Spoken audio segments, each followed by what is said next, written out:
Hello, I'm Winnie, and I'm going to talk about philosophy before then and now. And there are four main components in philosophy.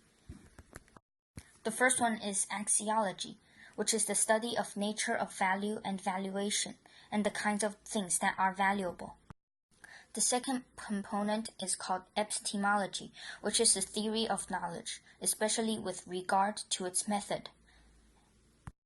The third component is called metaphysics, which is the branch of philosophy that details with the first principle of things, including abstract concepts such as being, knowing, substance, cause, identity, time, and space.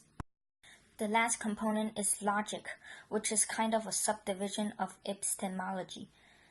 And logic is the study of method using distinguishing correct from incorrect reasoning. So overall, what is philosophy?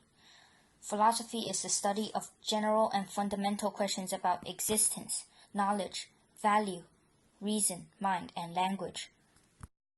And questions with those topics are often to be studied or resolved. So philosophy dominates or controls the educational theory. It studies the relationship between theories and how things work. Theory actually have a lot of definition, and in the philosophy way, it is developing a body of explanation. Theory is thinking and reflection rather than doing, so you don't need to do any experiment to prove anything, you only need to think. So the first difference begins, and the first difference is that before philosophy, in ancient times, people used to think more than doing, but nowadays, people like to do more experiment to prove a thing right, rather than just thinking. So, how do you value people in ancient Greece? It's very simple. The first point is intelligence. So, it was not required for women during ancient Greece to study in school, but for men to do it. Every man was required to go to school and study, but boys were taught at home until they were age 6 and then sent to school. So the school was from 6 to 14, and then there's an optional addition 4 years. The boys were trained in areas of art, as well as in citizen training. Citizen training prepared Greek boys for 2 aspects of life. The first one is peace, and the second one is war. So the second point of value of people in ancient Greece is by their glory. So it was very important to have glory in ancient Greece, like winning a war or saving someone, like your king or your father and mother. So all men that have won in a battle and came back alive was very glorious. In ancient Greece, people believed that once you die, your soul will be sent to Hades, which is a very important god of dead and something like that. So if you did something glorious, and then you'll have the privilege to go to heaven, or you can choose to go to hell. But if you didn't do anything glorious or did bad things, you won't have the privilege to choose where you want to go. You'll be sent straight to hell.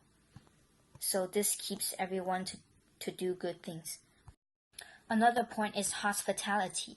So helping a guy or visiting someone's home is very important. So in the story The Odyssey, Odysseus, which is the main character, he traveled to faraway places and needed help from the others. So other villagers helped him very instantly and made a choice. Because to value a people, you need high hospitality. And then helping him, he's like a homeless guy, and helping him is a very good can show a very good hospitality. And then they can be valued very highly. So there's a very great ancient Greece philosopher called Archimedes. So another point that I saw often is that they are polite, or they are kind to everybody. So to be polite, they show respect and mind their manners. They do not show off very often, and they want to treat everyone good and well. A bad person in complimenting each other will always find problems when you do things. Even when the thing is very good for everyone, they'll still find bad points. So another aspect that I saw on the internet where a lot of people say is that they compliment each other when they deserved. So this means when you did a good thing, you should be like complimented. Like, wow, good job. What a nice work. Something like that. So the last point I found is to be consistent. The first impression is the last impression. By being consistent in what you do will put you in a very high valued place. So being good isn't hard, but it takes a consistent approach. So if you're consistent in something, you are very good. He is also known as the father of study and or knowledge. So there are some very important things that is useful to our daily lives that he found, which is the lever principle. So the lever principle is very important in wars, mostly when you want to throw a fireball or a stone into the enemy side. You can use this lever principle to throw big rocks without using a lot of energy. There's a point that I didn't find, but I think it's very important to be a good person, which is to make friends with each other quickly or easily.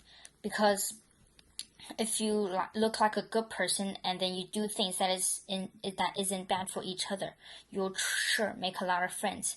But if you do a lot of bad things and make fun of each other, you won't be a good friend, or maybe won't even be a friend with each other. I found some same point and different points. So the first point is that they are honest in relations. Relationships can put an amazing amount of stress and strain in a person, especially when things are going wrong. A nice person or a very good friend may try to stay in a relationship and help you do things. But a bad relationship is that when something bad happens to you, no one will try to help you, even your friends, and they're not honest to you all the time. So how do people value each other nowadays? Loyalty for the family means doing whatever is best for your family. Loyalty for the community means to do things what you could do for the community, whether it was giving money or putting up a stranger for the night. Loyalty to the gods means never question their motives. The gods of ancient Greece often sent tests to citizens. Maintaining faith through the test was a sign of loyalty and belief. And the last point is loyalty. Loyalty is perhaps the most valuable way to value a person in ancient Greek civilization.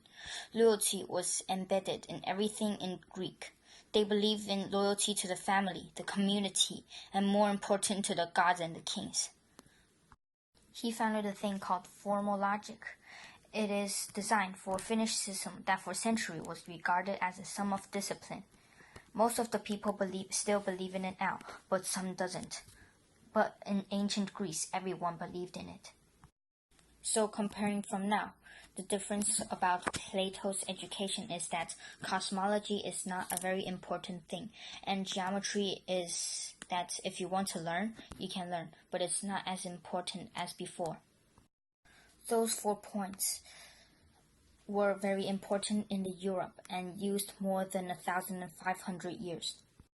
And he created 4 very important things.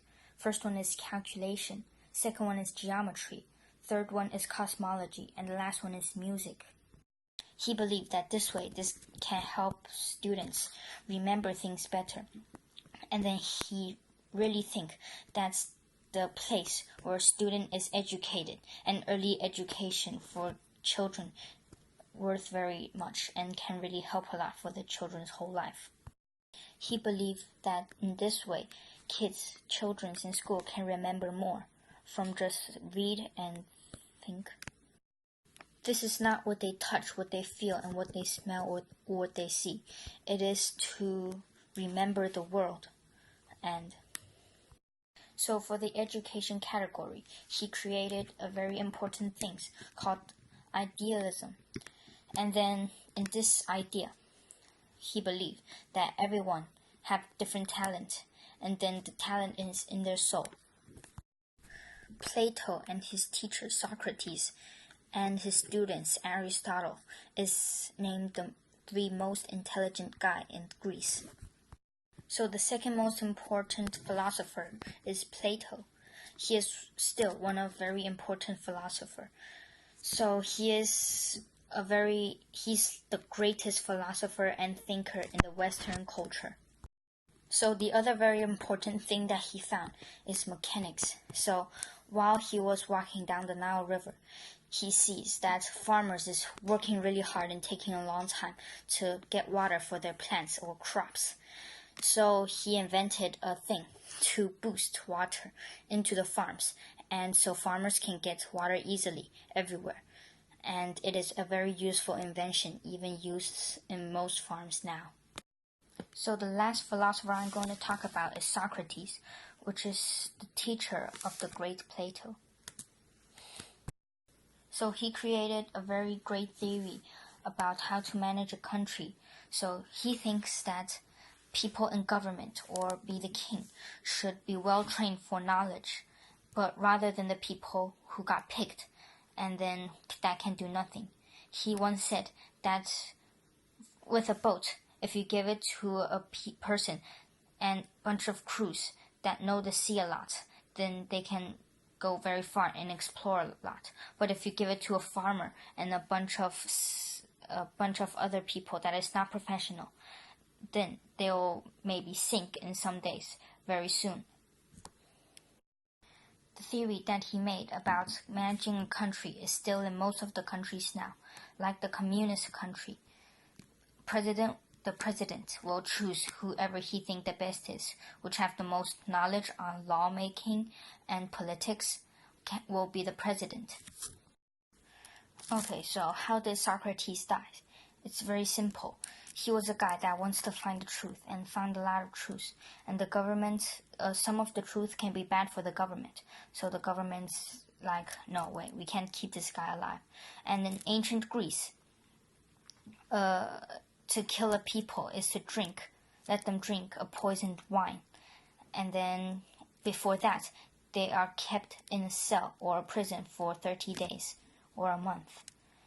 But during the meantime, students and family members can come and visit him. And one of his students came to him and said, so what do you want to say before you die? And then Socrates said that, just remember what I told you, because after I die, if you don't do the things that I told you, then it won't worth that if I'm alive or I'm not alive. You should keep this and pass to the other generations. So metaphysics, as I said, is the study of fundamental nature and all reality. But this kind of physics is a question that cannot be answered by scientific observation and experiment like labs. Example of the questions. So the first example is, what is out there? What is reality? Does free will exist? Do abstract concepts like numbers really exist? So what can you do during a lab with these questions? It's impossible to answer. So now you gotta think by yourself. What is it? And that is metaphysics. What's different is that metaphysics isn't used a lot these days, rather than the ancient times. In ancient time, metaphysics is very important part of philosophy. And nowadays, people just use physics more than metaphysics, because it's easier to prove and there is only one right answer. Metaphysics can make a lot of people to be involved with part of the discussion. Ancient philosophers think that metaphysics is a very important thing to learn, but nowadays it's not a really important thing to learn because it's just your opinion about what is this and what is that. There is no right or wrong answers. It's different by the way you think.